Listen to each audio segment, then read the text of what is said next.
यशोमती मैया के नंद लाला।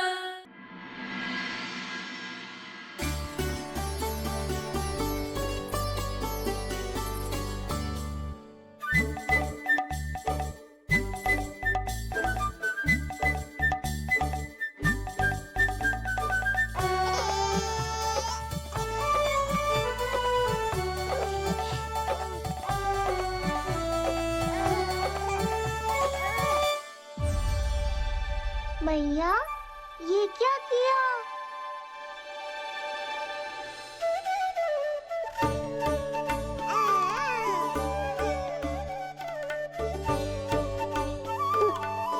लगता है इसे माखन से अधिक ही प्रेम हो गया है।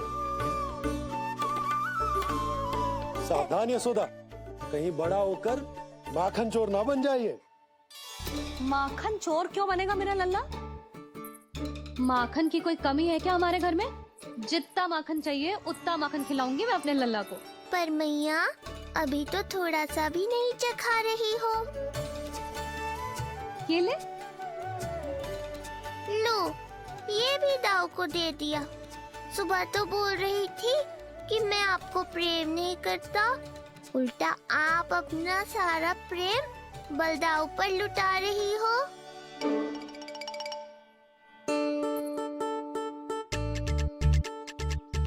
सुनो जी, कान्हा के चारों ओर सिरहाने लगा दो ना, नहीं तो जी फिर से इधर उधर चला ना जाए।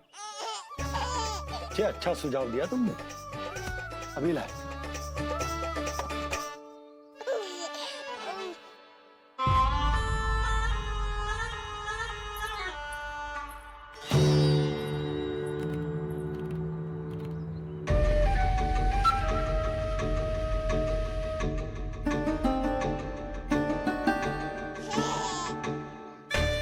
इस बालक का वध करके जब मैं मथुरा वापस लौटूंगा तो प्रभु कंस मुझे अपना विशेष विश्वास पात्र तो बनाएंगे ही, पर क्या पता प्रधानमंत्री भी बना दे।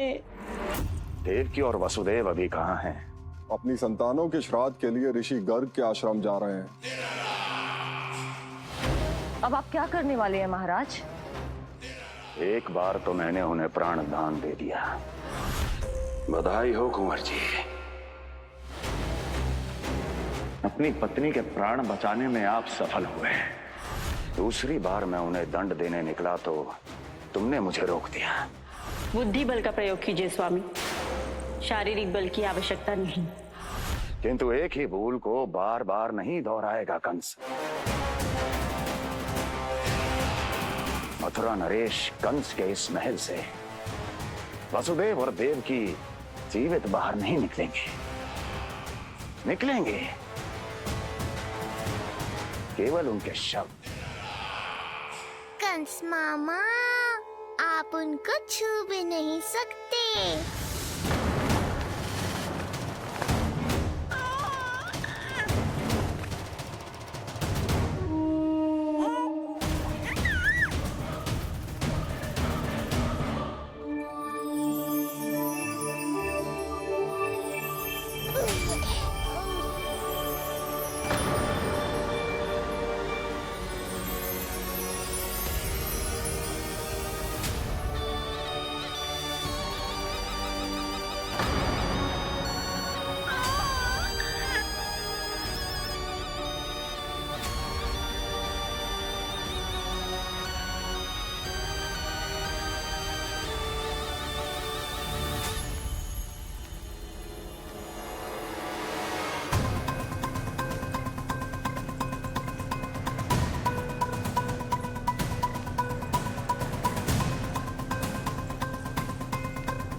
ये क्या हो रहा है?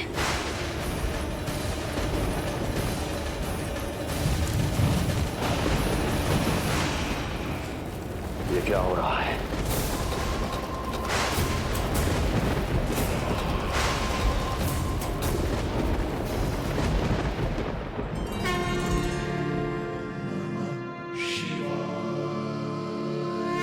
क्या हुआ प्रभु? आप अचानक इतने चिंतित क्यों हो गए? कृष्ण ने अपने पांव का अंगूठा अपने मुख में रख लिया है देवी। इसमें चिंतित होने की कोई बात नहीं है प्रभु। ऐसा तो हर बालक कभी ना कभी करता ही है। पर सखा कोई साधारण बालक नहीं है देवी पार्वती, तो भगवान है। यदि वह ऐसे ही अपने अंगूठे को मुख में रखकर खेलते रहे तो अवश्य ही आ जाएगी। कौन आ जाएगी प्रभु? प्रलय आ जाएगी देवी, प्रलय आ जाएगी देवी। हे नारायण जी, क्या हो रहा है?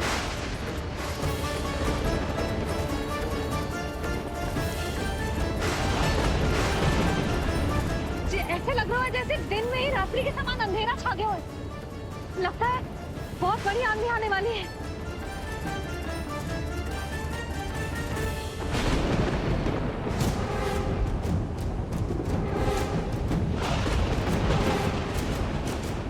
ये भीषण आंधी, ये मूसलाधार वर्षा, तुम दोनों ने ऋषि गर्ग के साथ मिलकर अवश्य कोई योजना बनाई है ना?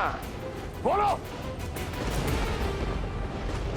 बोलो, क्या है वो योजना? बोलो।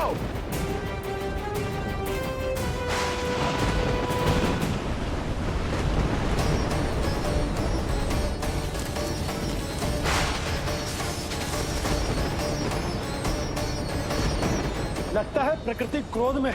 मैं जाकर गौशाला संभालता हूँ, कहीं कोई हानि ना हो जाए। तुम बालकों को भीतर ले जाओ।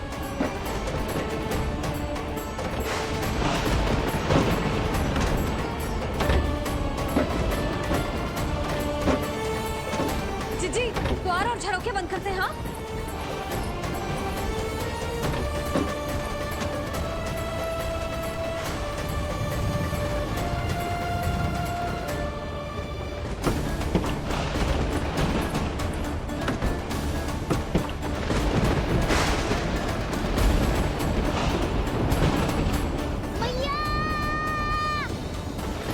लला, चल अंदर चल के खेल।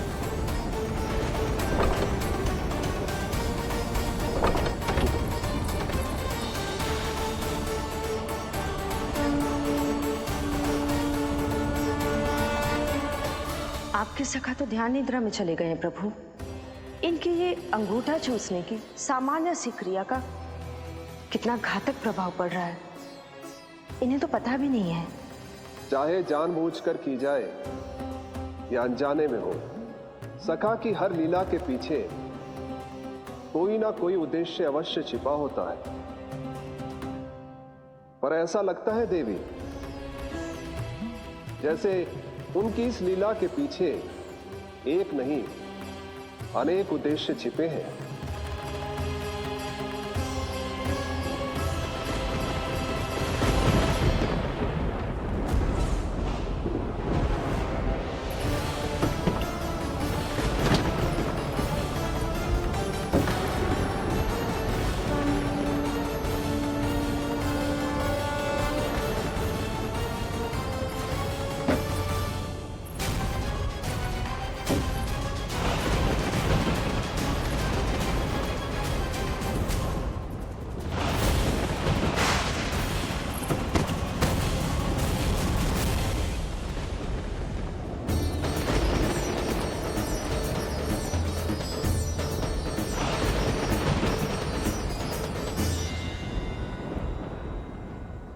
देख रही हो चिज्जी, प्रसाद ना मिली खाने को, तुझे पांव का अंगूठा ही चूसने लग गयो। कान्हा, ये क्या कर रहे हो है? अंगूठा मुंह से निकाल दे लल्ला। अच्छी बात ना है कान्हा। देख कान्हा, तू नींद में है, इसका अर्थ ये ना है कि मैया तुझे अंगूठा चूसने देगी। निकाल अंगूठा मुंह से। आज तो बड़ी शीघ्र इतनी गहरी निद्रा में सो गए हो तुम।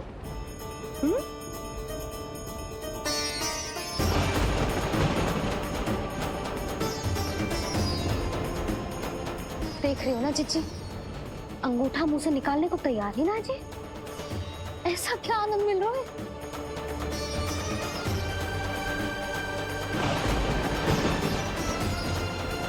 अधिक बल भी ना लगा सकती, अत्यधिक नींद में है, कहीं इसकी आंख ना खुल जाए।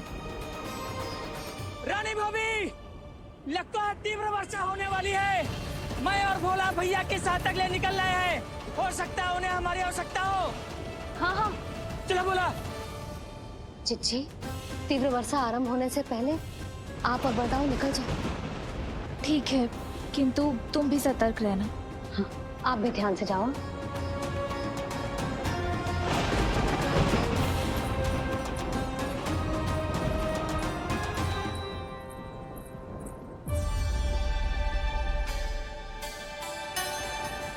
हे नारायण, वस्त्र बाहर सूख रहे हैं और तेरे अन्नप्राशन वाले चावल भी रखे। भीतर करना होगा ना चिचान की भी।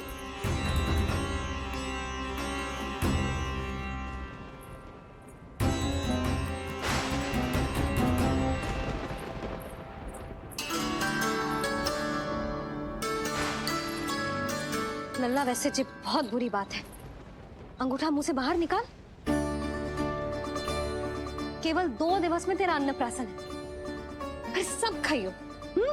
तनिक धैर्य रख। गुड़ तू।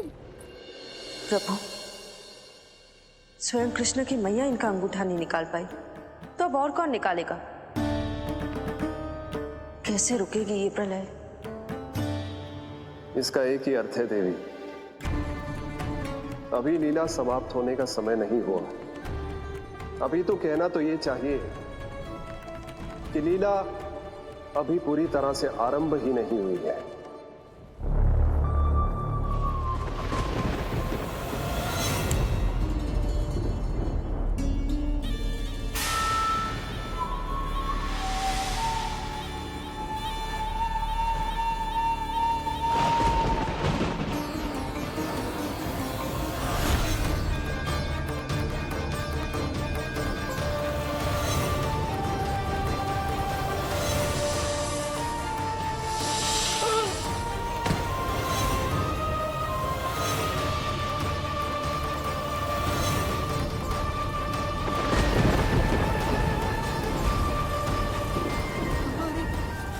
कंस ने प्रलय बुला ली।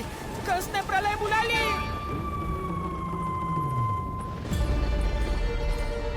हे नारायण, जे वर्षा तो रुकने वाली ना है। जे गुड़ और गेहूं भीतर रख देती हूँ।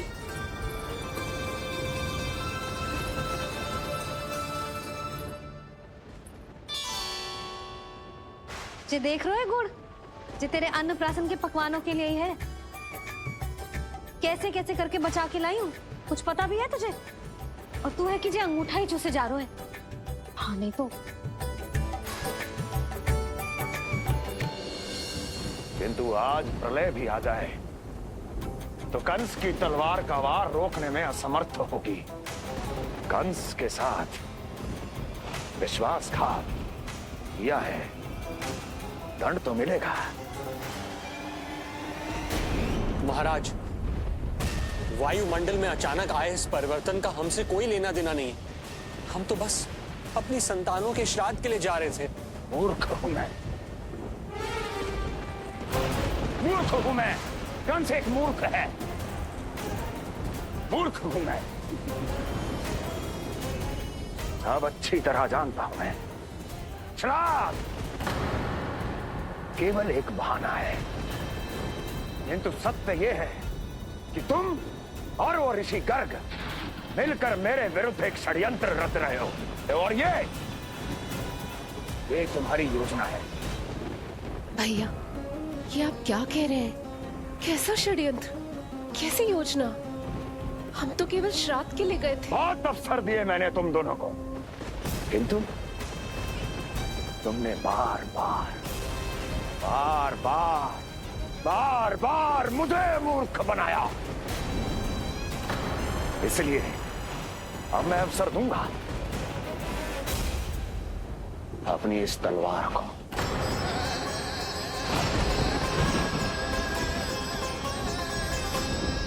येन केन प्रकारेण साम दाम दंड भेद, कोई ना कोई युक्ति लगाकर मैं तुम्हारे उस बालक का वध कर ही दूंगा। पर उस क्षण का साक्षी बनने के लिए अब तुम दोनों को जीवित नहीं छोड़ूंगा मैं।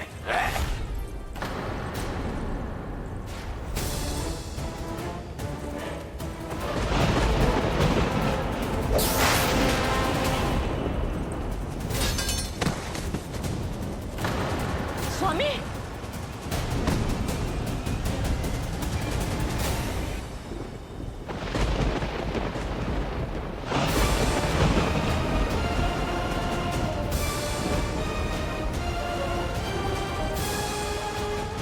तेरा काल तेरी प्रिय बहन के गर्भ से उसकी 8वीं संतान बनकर जन्म लेगा और तेरा विनाश करेगा, विनाश करेगा, विनाश करेगा।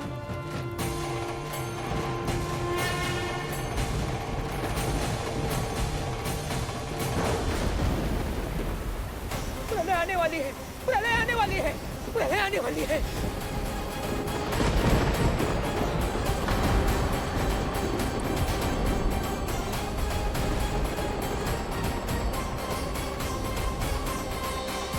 यदि कंस को रोकना, अपने माता पिता की रक्षा करना और चपरासुर के ब्रह्म को मिटाना ही इस लीला के उद्देश्य थे, तो ये सभी उद्देश्य पूरे हो चुके हैं प्रभु। अब तो ये प्रलय रुकनी ही चाहिए। ये केवल सखा की लीला ही नहीं है देवी पार्वती, उनकी माया का उदाहरण भी है। मार्कंडेय ऋषि को दिए गए वरदान को पूरा करने के लिए ही ये सब हो रहा है। कौन सा वरदान प्रभु?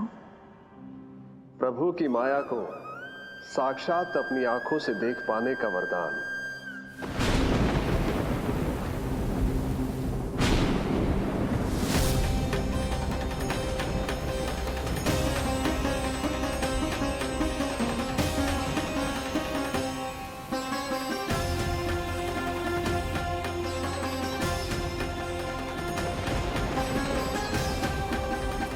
हे नारायण, क्या ये प्रलय है? क्या संसार समाप्त हो रहा है? तो फिर मुझे मिले इस जीवन का क्या अर्थ है?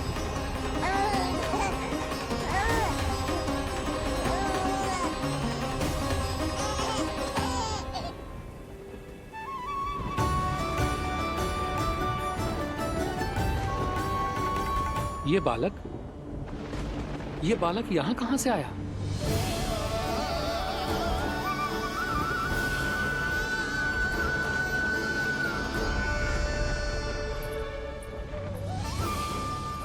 सोते हुए कितना निर्दोष लगता है जी। चारों ओर जल ही जल है, सब कुछ प्रलय में नष्ट हो रहा है, किंतु ये कितना निश्चिंत है ये। परंतु ये अद्भुत बालक है कौन?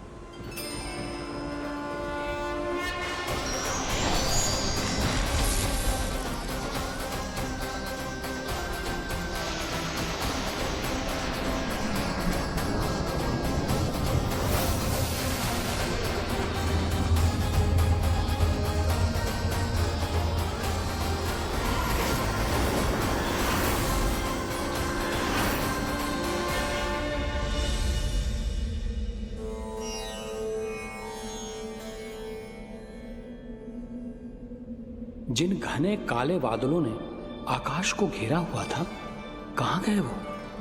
यहां तो प्रलय का कोई चिन्ह ही नहीं है।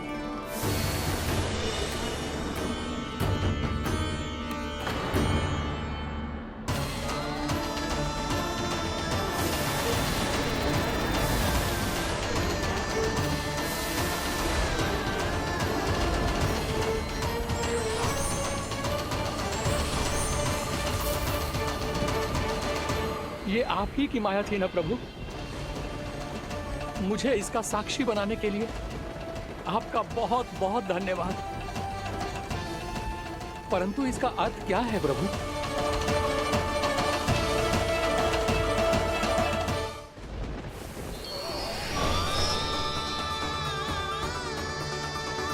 प्रभु,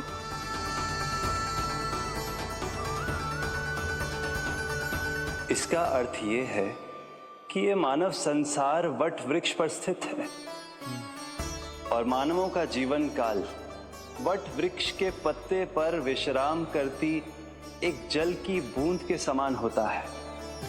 वो बूंद जो किसी भी क्षण नीचे गिर सकती है। आपने तो स्वयं देखा है महर्षि, ये संपूर्ण जगत, ये महाब्रह्मांड मेरे ही भीतर स्थित है। ये उदाहरण है इस बात का कि जो दिखता है उसके कई स्वरूप होते हैं। जो आज आप देख रहे हैं वो पहले भी हो चुका है और आगे भी होगा। सब कुछ एक माया है। प्रलय का होना, जीवन का होना, दुख सुख सब एक भ्रम है। ठीक उसी प्रकार जिस प्रकार एक जलाशय में दिखने वाला प्रतिबिंब आपकी वास्तविकता नहीं बल्कि एक भ्रम होता है।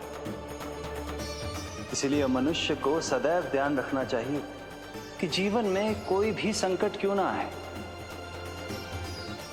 वो इस प्रलय की तरह केवल एक भ्रम ही होता है। ऐसे समय में जो संकट के सामने झुक जाते हैं या अधर्म का साथ देते हैं, वह स्वयं को उस भ्रम रूपी प्रलय में डुबोकर नष्ट कर लेते हैं।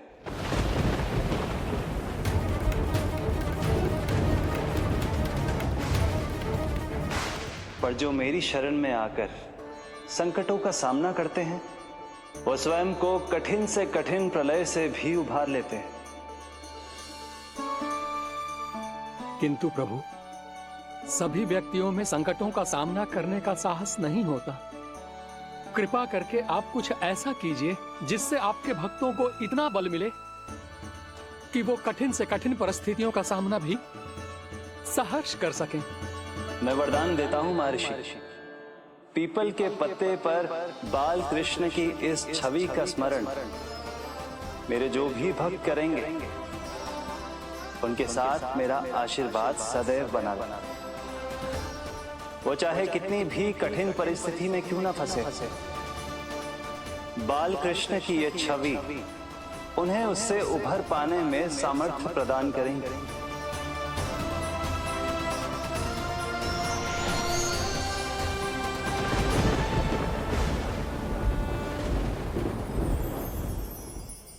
अद्भुत।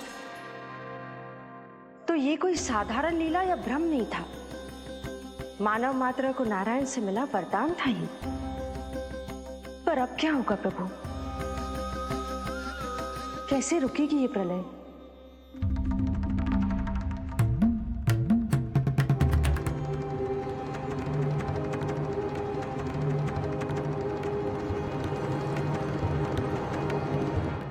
क्या सोच रहे हैं प्रभु? क्या आप रोकेंगे ये सब? नहीं प्रिय, ये कृष्ण की माया है, वही इसे रोक सकते हैं। पर मैं अपने सखा से भेंट करने अवश्य जाऊंगा। पर पिछली बार की तरह बिना उपहार लिए नहीं।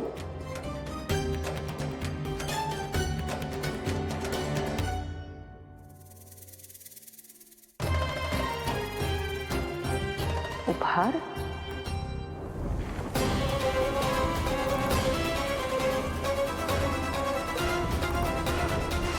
आप तो प्रलय का भी सामना करने के लिए तैयार थे ना भैया? अभी तो प्रलय भी नहीं आई और आपकी ये दशा हो गई। महाराज,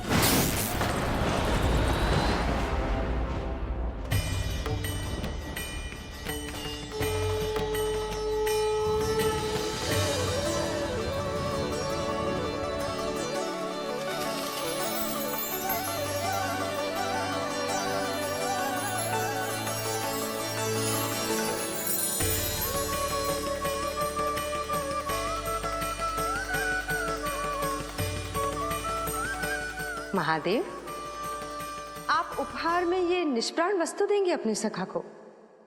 सही पहचाना देवी, पर उपहार देने से पहले इसे आकार दूंगा मैं, क्योंकि प्राण तो इसमें बाल कृष्ण ही भरेंगे।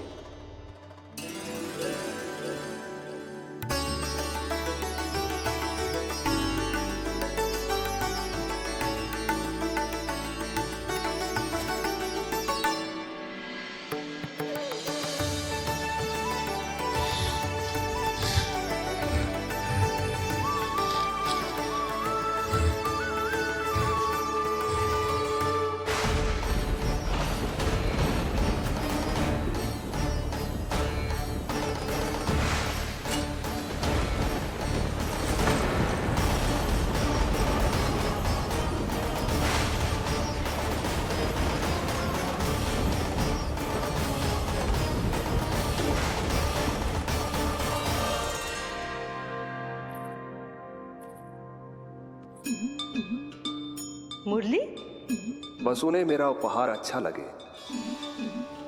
यदि यशोदा मैया ने आपको अपने सखा से मिलने से फिर से रोक दिया तो? इस बार चुपचाप छिपकर उनकी दृष्टि से बचकर जाऊंगा देवी पार्वती, उन्हें पता ही नहीं चलने दूंगा। संभालिएगा प्रभु, यदि यशोदा मैया ने आपको पकड़ लिया तो लेने के देने पड़ जाएंगे महादेव।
ये रहे चावल, जानकी को कही थी मैंने भीतर रख दे, छोड़कर चली गई बाहर, कुछ याद ही ना रहते ऐसे।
कान्हा, अंगूठा निकाल दे नन्ना, नहीं तो रुक जा, मुझे ही अंगूठा निकालना पड़ेगा तेरा। पूरे वस्त्र भीग गए मेरे, कहीं मेरे कारण इसका श्वास ना बिगड़ जाए। वस्त्र बदल के आ रही है मैया।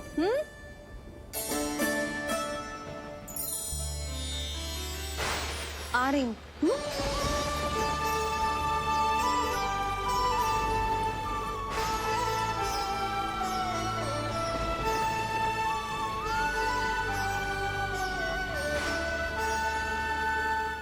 शासन की नींव भय होती है महाराज, और आपका पूरा साम्राज्य भय पर ही टिका हुआ है। यदि आप ही इस तरह से भयभीत दिखाई देंगे तो आपके साम्राज्य को डगमगाने से कोई भी नहीं रोक पाएगा। एक बार आपने ही कहा था ना कि अपनी दुर्बलता कभी किसी को मत दिखाओ। प्रजा को भयभीत कंस नहीं, भयानक कंस दिखना चाहिए, भयानक कंस। अब आप ये सिद्ध कर दीजिए कि भय आपके शत्रु का नहीं, आपका शस्त्र है। महाराजा धीराज, कंस का शस्त्र।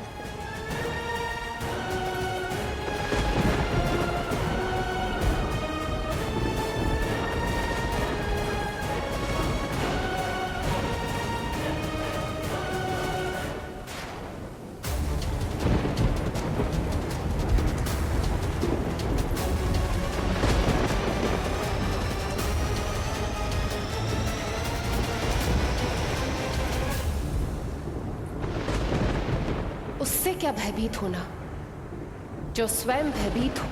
उससे क्या भयभीत होना, जो स्वयं भयभीत हो। सखा, इस माया को विराम देने का समय आ गया है।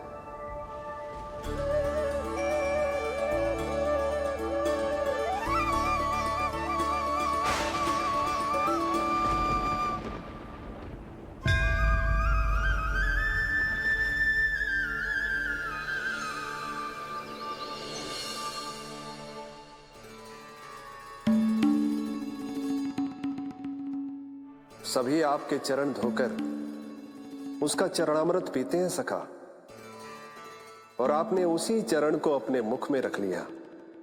यही तो सखा, मैं इस तथ्य से चकित था, इसलिए सोचा एक बार अपने चरणामृत का स्वाद स्वयं भी चख ही लिया जाए। अब जो उपहार लाए हैं वो शीघ्र ही दे दीजिए। कहीं मैया ने आपको देख लिया तो आपको तो अनुभव है वो क्या क्या करने में सक्षम है। आपसे कुछ भी छुपाया नहीं जा सकता सखा।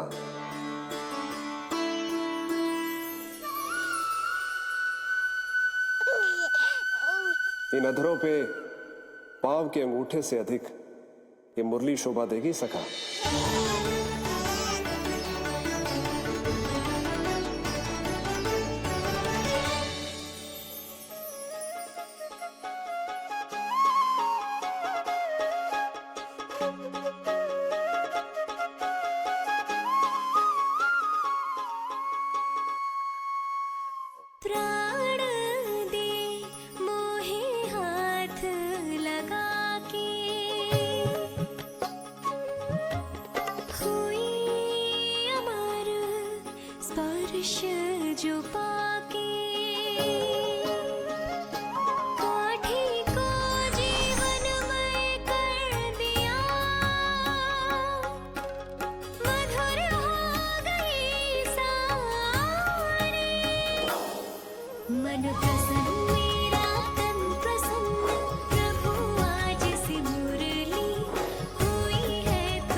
तुम्हारी भक्ति ने मेरा मन जीत लिया है मुरली। शीघ्र ही सारा संसार तुम्हें मेरे नाम से और मुझे तुम्हारे साथ से पहचानेगा।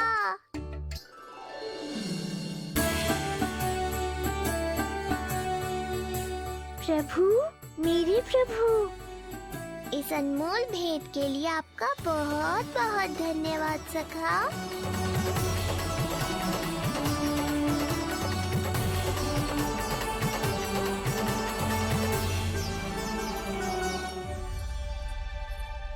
सखा, मैया,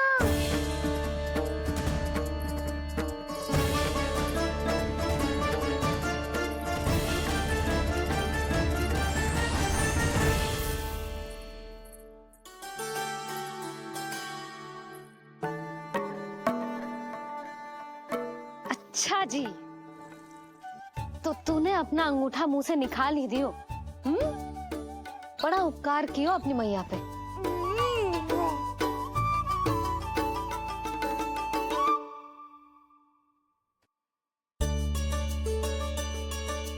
प्रभु, मैया ऐसा मत करो, मेरी मुरली वापस दे दो मुझे।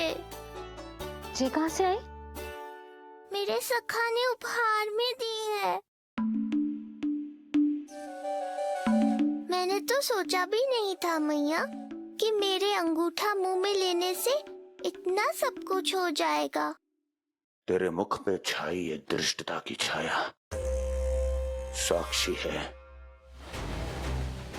ये जो भी हुआ, ये तुम दोनों, उस ऋषि गर्ग और तुम्हारे उस पुत्र का किया धरा है, जिसे तुमने मुझसे छुपा रखा है। जो स्वयं दूसरों का बुरा करते हैं, उन्हें सदैव यही लगता है कि उनके पीठ के पीछे उनके विरुद्ध कोई न कोई षड्यंत्र हो रहा है। मुझे तनिक भर भयभीत देखकर इतना साहस आ गया तुझमें कि मुझे प्रति उत्तर देगी। लगता है तुम दोनों महाराज की तलवार के वार को भूल चुके हो। स्मरण करो, इतने वर्षों में इसने एक बार भी तुम्हें छुआ तक नहीं, लेकिन अनेकों बार तुम्हारे हृदय को रक्त रंजित कर चुकी है ये। मेरी इस तलवार ने तुम दोनों की 6 संतानों का रक्त चखा है, और अब एक और संतान के रक्त में स्नान करने वाली है ये। वो संतान जो गोकुल में पल रही है। बस कंस भैया बस, बस कंस भैया बस, बस कंस भैया बस।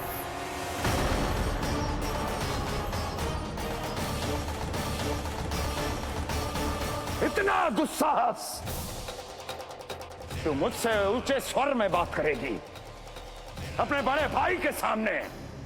बड़े भाई जैसे कौन से कर्म किए हैं आपने? और अब जो कुकर्म करने की आप सोच रहे हैं, उसमें भी असफल होंगे आप। देवकी, नहीं स्वामी, आज मत रोकिए मुझे। बहुत सह चुके हैं हम, आप मौन रह लिए, परंतु आज इन्हें सत्य का पता चलना ही चाहिए। भैया, आपको क्या लगता है आप बहुत शक्तिशाली हैं, तो अपना भाग्य बदल सकते हैं? आप भगवान विष्णु का सामना कर सकते हैं। ये भ्रम राक्षस राज रावण को भी था, और यही भ्रम स्वयं को भगवान समझने वाले हिरण्यकश्यप को भी था। पर ना रावण के 10 शीश बचे और ना ही हिरण्यकश्यप का अस्तित्व। पेट चीर के उनके प्राण निकाल लिए थे भगवान ने। तो सोचिए भैया, आपकी क्या दशा करेंगे वो? मैं आज तक ये बात समझ नहीं पाई कि ये आपका अभिमान है या अज्ञान, जो आप भगवान विष्णु का सामना करने चले हैं। देवकी! इस क्रोध का आप कोई लाभ नहीं है भैया। अब तक मैं व्यर्थ ही आपसे भयभीत होती रही, परंतु अब और नहीं। जब हमारी रक्षा स्वयं भगवान विष्णु कर रहे हैं, तो फिर आपसे कैसा भय? जब हमारी रक्षा स्वयं भगवान विष्णु कर रहे हैं, तो फिर आपसे कैसा भय? तू क्यों मुस्कुरा रहा है? अब जे मत ही सोचना कि मैया फिर से अंगूठा चूसने देगी तुझे। अब उसकी आवश्यकता ही नहीं पड़ेगी मैया। पहले आकाशवाणी से सुना था, आज मैं दोहराती हूँ। आपकी मृत्यु भगवान विष्णु के अवतार द्वारा ही होगी। आपकी मृत्यु भगवान विष्णु के अवतार द्वारा ही होगी। आपकी मृत्यु भगवान विष्णु के अवतार द्वारा ही होगी। भले ही वो कहीं भी क्यों ना हो।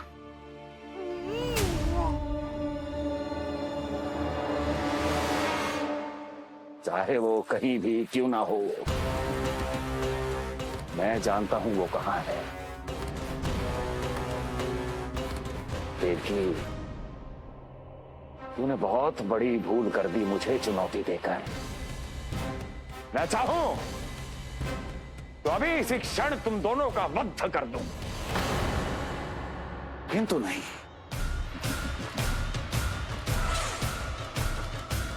तुम्हें श्राद्ध करना बहुत प्रिय है ना? तो ठीक है, तो अब मैं तुम दोनों का वध तभी करूंगा जब तुम दोनों अपनी 8 संतानों का श्राद्ध एक साथ कर चुके होगे।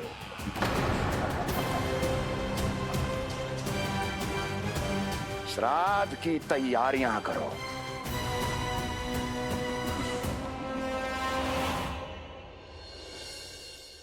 मैया अन्नपूर्णा की कृपा से आज अन्नप्राशन के सभी कर्मकांड अच्छे से हो जाए, भोजन स्वादिष्ट बने और मेरे कान्हा को प्रिय लगे। बस इतना आशीर्वाद दे दो तुलसी मैया।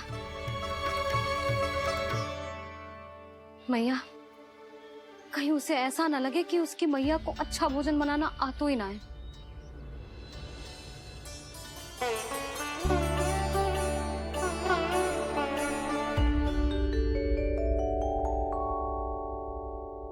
वाह मैया, इतने दिन तक तो कुछ खाने को दिया नहीं, और अब जब खाने का अवसर आया है तो व्यग्र हो रही हो।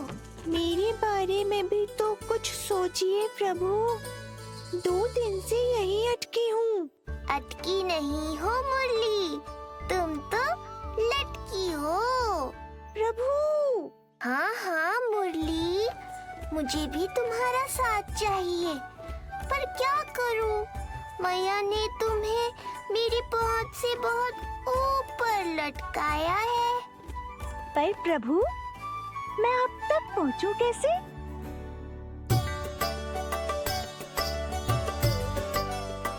प्रभु, सोचिए मत, कुछ करिए।